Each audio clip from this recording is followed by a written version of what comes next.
Assalamualaikum warahmatullahi wabarakatuh. Sajdatus sa'adah Zummala'il a'izzah Kubailal bidayah. Hayya bina nahmaduhu wa nasta'inuhu subhanahu wa ta'ala hamdan bila ghayah wa madhan bila nihayah.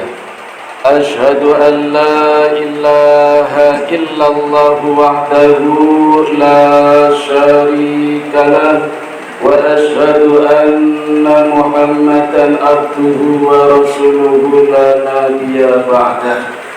Bapak Ibu, saudara-saudara dan adik-adik jamaah Masjid Darul Quran yang dirahmati Allah, kesempatan malam ini saya gunakan untuk melanjutkan materi yang sudah saya sampaikan setiap sholat Jumat.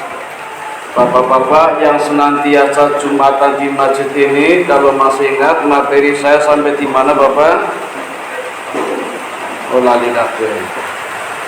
Kalau ibu-ibu tidak Jumatan, nggak apa-apa ya, nggak apa-apa, langsung jujuk mawon. Nanti kalau mau tahu dari awal materinya apa, bisa tanya sama bapak-bapak.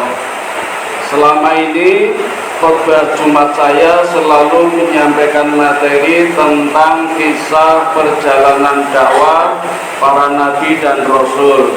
Saya sudah menyampaikan Nabi Adam, Nabi Idris, Nabi Nuh, Nabi Hud, Nabi Soleh, Nabi Ibrahim, dan Nabi Ismail alaihi salatu wassalam. Terakhir, Nabi Ibrahim dan Nabi Ismail saling bekerja sama. Bapak dan anak membangun rumah Allah di Mekah yang namanya Baitullah, di Masjidil Haram, tempatnya di Mekah.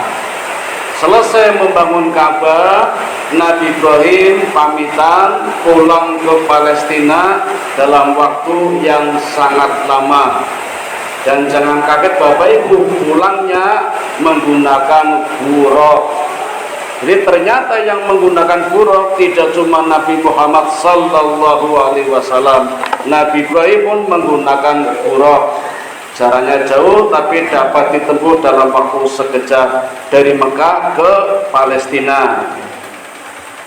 Nah, sampai di Palestina Bapak Ibu, Nabi Ibrahim kedatangan tamu, 3 lelaki ganteng gagah perkasa yang ternyata adalah 3 malaikat. Malaikat Jibril, malaikat Mikail, dan malaikat Israfil, bukan Israel. Nah, besok setiap seseorang akan meninggal, nanti juga akan didatangi 3 malaikat. Malaikat Jibril, malaikat Mikail, dan malaikat Israel, bukan Israfil. Cuma datanya tidak bersamaan. Jibril dulu, kemudian Mikail, baru Israel. Nah, waktu itu yang datang bertamu di rumah Nabi Ibrahim itu Jibril, Mikail, dan Israfil. Kalau di dalam kitab Bible tambah 1 malaikat lagi, namanya malaikat Rafail. Saya coba cari informasi, ternyata malaikat Rafail adalah penghulunya malaikat.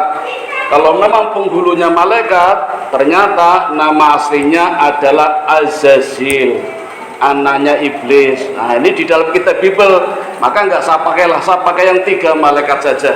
Nanti ada kisah tersendiri tentang Azazil, anaknya setan, anaknya jin yang menjadi iblis, namanya Azazil. Dulu ketika turun ke bumi dikawal 700 malaikat, maka disebut penghulunya malaikat. Ada kisah sendiri. Nah, 3 malaikat ini tiba-tiba mengucapkan salam. Baru saja Nabi Ibrahim menjawab salam dari belakang rumah, "Waalaikumsalam ya mungkar," karena belum kenal. Tamunya ternyata sudah ada di dalam rumah. Jadi Nabi Ibrahim kaget, baru salam, baru saya jawab sudah ada di dalam rumah. Bapak Ibu, saya akan menunjukkan keistimewaan Nabi Ibrahim yang tidak dimiliki orang lain. Nabi Ibrahim setiap ada tamu tidak pernah bertanya siapa namanya, dari mana, apa kepentingannya, tidak pernah. Yang dilakukan pertama kali oleh Ibrahim setiap ada tamu adalah membuat suguhan, minuman, makanan. Termasuk malam itu suguhannya adalah daging onta bakar. Kalau zaman sekarang namanya barbecue, dulu nggak tahu namanya apa. Fresh, panas ya, bukan basi, bukan wayu, langsung dimasakkan. Nggak usah pesan GrabFood, belum ada GrabFood waktu itu. Dan ini kejadiannya jam 12 malam Bapak Ibu. Coba kalau yang kedatangan tamu kita 3 orang, Wantung, Gagah, Perkasa, curiga toh, datang ngebel RT RW di sekolah, ada tamu mencurigakan. Ibrahim tidak curiga.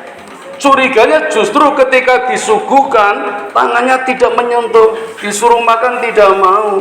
Itu curiganya dan kaget dengan ditambahi perasaan takut. Akhirnya malaikat memperkenalkan diri dan memberikan 2 kabar. 1 kabar buruk sudah saya sampaikan di khutbah Jumat, yaitu ketentuan Allah yang hendak menghancurkan kaumnya Nabi Lut yang ada di Yordania. Asal jadi ingat, itu juga sudah saya sampaikan. Nah, sekarang saya akan menyampaikan kabar yang kedua, kabar baik. Apa kabar baiknya? Ternyata Allah menunjukkan kemukjizatannya akan mengkaruniai anak untuk istri pertamanya Nabi Ibrahim yang bernama Siti Sarah. Siti ini bukan Siti wong Jawa loh Bu, Sayyidati, artinya ibunda yang mulia, Sarah nggih. Sarahnya Nabi Ibrahim, bukan sarahnya Pak Suryo, bukan. Memberikan kabar, kabarnya ada di dalam surat Hud ayat 69, 70, 71, 72. Apa kabar gembiranya? Allah akan mengkaruniai anak. Kehebatannya lagi, anaknya sudah disebutkan di dalam Al-Quran namanya, padahal belum lahir, hamil saja belum, baru dikabari. Siapa nama anaknya? Nama anaknya adalah Ishak. Dan lebih hebat lagi, disebutkan pula di dalam Quran, besok Ishak juga melahirkan anak namanya Yakub. Inilah, lah bayinya belum lahir, namanya sudah ada. Mendengar berita ini, Sarah tersenyum lebar, merasa tidak percaya. Bagaimana mungkin bisa hamil? Secara klinis dan medis sudah dinyatakan mandul. Ibrahim juga rambutnya sudah putih, tulangnya sudah lemah. Tapi itulah kehendak Allah. Kalau Allah berkehendak, kalau Allah mau, terjadilah. Dan begitu Ishak lahir, usia Nabi Ismail sudah 14 tahun. Jadi selisih antara Nabi Ismail dengan Ishak 14 tahun. Nah, nama Ishak itu sendiri kalau dari bahasa Ibrani, dari kata yik. Yik itu artinya tersenyum lebar ya. Karena tersenyumnya Siti Sarah itu, maka diberi nama yik. Bahasa Ibraninya, bahasa Arabnya menjadi Ishak. Nah, ini kelahiran Ishak yang juga menjadi nabi. Lahir dari istri pertama, kalau Ismail lahir dari istri kedua. Nah Bapak Ibu, tidak banyak sebenarnya kisah tentang Nabi Ishak dan Ismail. Justru yang paling banyak adalah kisah bapaknya Nabi Ibrahim. Sehingga tidak diketahui sampai usia berapa. Tahu-tahu di dalam Al-Quran disebutkan kalau Nabi Ibrahim khawatir nanti Ishak tidak punya calon, karena enggak berminat rumah tangga, lalu dicarikan calon jodohnya. Nabi Ibrahim pun tidak mencarikan di Palestina karena khawatir dengan pergaulan orang-orang Palestina ketika itu, karena banyak keturunan umatnya Kan'an, generasinya Kan'an yang dulu generasinya Nabi Adam yang ingkar kepada Allah. Lalu dicarikan jodoh dari Babilonia, dari Irak. namanya Ribka. Kalau bahasa Arabnya Rofiqah, bahasa Iraknya Ribka, dijodohkan dengan Ribka. Ringkas cerita Bapak Ibu, hasil perkawinannya dengan Ribka, Allah memberikan keturunan 2 anak. Padahal di Quran 1 nggih, namanya Yakub. Yakub nanti melahirkan Yusuf. Dan ini luar biasa Bapak Ibu, Nabi Muhammad SAW sampai memuji ini Al-Karim, Ibnu Karim, Ibnu Karim, Ibnu Karim, yang mulia, putra yang mulia, putra yang mulia, putra yang mulia. Ya ternyata Nabi Yusuf putranya Yakub, putranya Ishak, putranya Nabi Ibrahim. Luar biasa nih ya keluarga Nabi ini ya. Nah, kembali ke Nabi Ishak yang punya anak 2 kembar ini Bapak Ibu. Ketika lahir, posisinya Nabi Yakub memegang kakinya Ishak, memegang kakinya Ais ya. Ais namanya Ais yang pertama. Maka sangat diyakini anak pertamanya adalah Ais, anak keduanya adalah Yakub. Apalagi Yakub sendiri itu artinya, arti kata Yakub artinya menyusul. Jadi menyusul yang pertama. Nah, yang pertama bernama Ais atau Esau. Nah, Bapak Ibu, malam ini saya tunjukkan kisah versi Islamnya nggih. Karena kisah versi Bibelnya berbeda. Kalau kisah versi Islamnya, 2 kakak beradik ini tidak rukun. Yang nakal adalah Esau atau Ais. Sedangkan Yakub sering disakiti, sering dianiaya. Mungkin kalau di tempat kita kakaknya nakal, adiknya sering ditundangi ya. Gampangannya seperti itulah. Sehingga sering wadul lapor kepada orang tuanya, sering disakiti. Termasuk hobinya juga beda ini. Hobinya beda. Ais itu hobinya suka berburu, suka petualangan di padang pasir, di gurun-gurun, di gunung-gunung. Maka badannya kuat, kulitnya pun putih, rambutnya berwarna merah. Ini Ais atau Esau. Berburunya tidak tanggung-tanggung, singa, beruang, rusa. Beda dengan Yakub. Yakub ini anak mama, sering di rumah bantu masak-masak. Kalau berburu ya berburu kelinci dan suka kemah. Ya kayak dia kemahnya di rumah pakai jari itu ya. Suka seperti itu. Jadi karakternya sudah beda. Karakternya halus ya, niru ibunya. Kalau Ais sangar itu.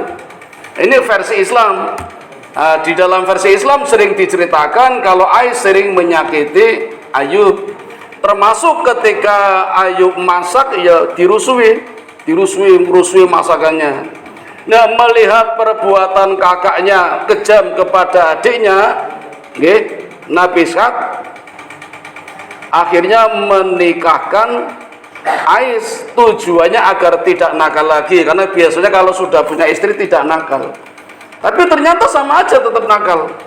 Maka Nabi Ishak menyelamatkan Nabi Yakub, menyelamatkan Yakub waktu itu belum jadi nabi. Diungsikan di rumah pamannya yang bernama Laban. Jadi diselamatkan biar tidak disakiti. Ini sampai jam berapa Bapak Ibu? Saya khawatir kalau kepanjangan ini. Sudah gitu sampai sini aja gitu. Agak Belandan. Diasingkan ke rumah pamannya Laban. Ini perjalanannya cukup jauh ini, karena di daerah negara Syam. Nah Bapak Ibu, dalam perjalanan ini Yakub sering menempuh perjalanan di malam hari. Di siangnya istirahat, tiduran, malamnya baru jalan. Nah, perjalanan malam namanya Isra. Nah, maka nanti Nabi Yakub berganti nama menjadi Israel. Isra artinya orang yang suka berjalanan malam, itu Allah ya. Isra juga hamba Allah, sama dengan Abdullah. Maka nanti Yakub berubah nama menjadi Israel. Kalau sekarang namanya Israel.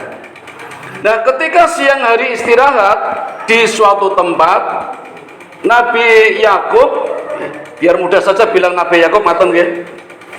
Ketika istirahat menemukan batu. Nah, batu itulah yang dijadikan bantal untuk tidur, ya, melepas lelah. Dan di dalam tidurnya Yakub melihat dari langit turun tangga, ada tangga langit ke bumi, dan dari tangga itulah malaikat pada turun itulah. Itu penglihatan Nabi Yakub di dalam mimpinya. Dan Allah pun mengatakan, "Ya Yakub, di tempat inilah engkau akan mendirikan kerajaan, engkau akan menjadi penguasa, bahkan Allah pun, aku kata Allah, akan memberikan karunia banyak anak." Maka ketika Yakub terbangun, kaget, mimpi apa ini? Dan termotivasi. Maka perjalanannya menjadi cepat. Nah, ini mukjizat juga. Perjalanannya begitu jauh menjadi cepat karena termotivasi dengan mimpinya itu.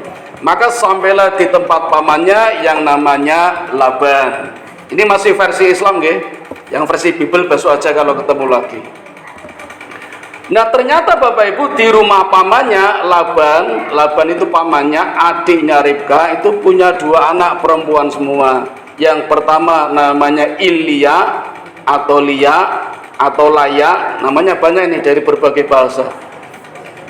Yang kedua namanya Rahel. Mata bertemu mata, sering ketemu nggih, jalaran Mas. Bahasa Jawa napa niku? Witing tresno jalaran Sokolino nggih. Ya, akhirnya Yakub naksir dan ingin mengawini anaknya Laban. Sing ditaksir sinten Bu? Sing bajeng napa nomor kali? Ternyata naksir yang nomor 2 yang namanya Rahel, karena anaknya lincah, gesit, cantik juga sehat. Nah, maka minta izin kepada Laban untuk menikahi Rahel. Apa kata pamannya? Pamannya memberikan syarat bayar maharnya. Apa maharnya? Bekerja selama 7 tahun. Dituruti. Maka setelah bekerja 7 tahun boleh menikahi anaknya Laban. Maka terjadilah pernikahan. Tetapi apa yang terjadi Bapak Ibu? Begitu malam pertama masuk rumah, dibuka, ternyata bukan Rahel, ternyata Lia, anak yang pertama yang sakit-sakitan. Jadi semacam protes ini Yakub kepada pamannya, mintanya Rahel dikasih Lia. Apa kata pamannya? Ya Yakub, bukan menjadi tradisi kami menikahkan adiknya dulu baru kakaknya. Nah, jadi dulu belum boleh. Kalau sekarang kan boleh ya, nikahi adiknya dulu baru kakaknya. Dulu nggak boleh. Jadi kakaknya dulu baru adiknya. Padahal pengen sama Rahel. Kata Laban, bayar mahar lagi, nanti boleh menikah adiknya. Maka bayar mahar lagi. Apa maharnya? Sama, bekerja 7 tahun, bahkan lebih berat. 7 tahun pertama hanya menggembalakan kambing, 7 tahun berikutnya tambah serabutan macam-macam, nyari air dan macam-macam. Tapi demi mendapatkan Rahel dituruti juga perintahnya 7 tahun. Jadi 14 tahun Bapak Ibu mendapatkan Rahel sebagai istri kedua. Nah, ini namanya poligami. Dulu boleh, sekarang tidak boleh ya. Jadi sekarang itu poligami, 2 saudara kandung berkumpul dalam satu pernikahan itu tidak boleh. Sekarang tidak boleh ya. Kecuali yang meninggal. Jadi misalnya menikahi kakaknya, mau nikahi adiknya, nunggu sampai kakaknya meninggal. Tapi jangan dipateni, mau dipateni. Itu yang namanya turun ranjang, seperti itu biasanya. Kalau dulu belum ada syariat, jadi masih boleh mengawini kakak beradik dua-duanya. Ya. Seperti Nabi Musa juga menikahi anaknya Nabi Shu'aib, kakak beradik. Ini masih boleh dulu. Kalau sekarang nggak boleh. Jadi harus salah satu meninggal dulu baru dinikahi saudara kandungnya. Nah Bapak Ibu, hasil perkawinan dari Lia anak pertama, walaupun sakit-sakitan, tapi Allah memberikan kesuburan pada rahimnya. Maka diberikan oleh Allah 7 anak, tidak tanggung-tanggungnya 7 anak. Padahal nggak cinta itu, orang seneng anak itu, biar caranya nih. Sedangkan sama Rahel yang cintanya menggebu-gebu, Allah justru malah belum memberikan keturunan. Sehingga Rahel merasa tidak enak. Waduh, gimana ini ya? Akhirnya Rahel menghadiahkan kepada Yakub budaknya, kan punya budak juga itu. Punya budak juga namanya Bilha, untuk dinikahi Nabi Yakub. Dan hasil perkawinannya dengan Bilha, Allah mengkaruniai 2 anak laki-laki. Kalau yang anak pertama 6 anak laki-laki, 1 perempuan ya. Tapi itu versi Bible. Kalau versi Islam 6 laki-laki. Berarti anak laki-lakinya berapa Bapak Ibu? 8 nggih? 8. Lia tahu kalau Rahel menghadiahkan budaknya untuk dinikahi Yakub, sehingga Lia meri, adikku bisa menghadiahkan budak, mengapa aku tidak? Aku pun menghadiahkan budak kepada Yakub untuk dinikahinya. Maka Yakub menikah yang keempat kalinya. 4 nggih? Lia, Rahel, Bilha, budaknya Lia namanya Zulfa. Itu pun Allah mengkaruniai 2 anak laki-laki, sehingga semua anaknya berapa Bapak Ibu? 10 nggih. Nah, tetapi cinta pertama tetap pada Rahel, pengen punya anak, maka mulai bermunajat. Maka dalam waktu sekian lama munajatnya baru dipenuhi oleh Allah, dan dengan Rahel akhirnya Allah pun mengkaruniai 2 anak laki-laki yang konon juga menjadi nabi. Sinten Bapak Ibu? Yusuf dengan Bunyamin. Jadi dalam menikahi 4 wanita, Allah memberikan anak berapa Bapak Ibu? 12 anak laki-laki. Nah, ini kisah ringkasnya. 12 laki-laki inilah cikal bakalnya negara Israel. Nah, dari 4 istri nggih. Jadi ada 6 anak, 2 anak, 2 anak, 2 anak. Ini nanti menjadi cikal bakal, tidak cuma cikal bakal negara Israel, ada yang menjadi bangsa Eropa Timur, Turki. Akhirnya terjadilah ya perkembangbiakan bangsa-bangsa Eropa, Asia, semua dari sini. Tapi sebagian besar adalah bangsa Israel. Nah, sampai di sini dulu Bapak Ibu. Kalau diteruskan nanti bablas malah itu terawih. Terima kasih atas perhatiannya. Mohon maaf kalau ada kekeliruannya. Mudah-mudahan ada manfaatnya. Mari kita tutup dengan doa kifaratul majlis. Subhanakallahumma wa bihamdika asyhadu an la ilaha illa anta astaghfiruka wa atubu ilaik. Assalamualaikum warahmatullahi wabarakatuh.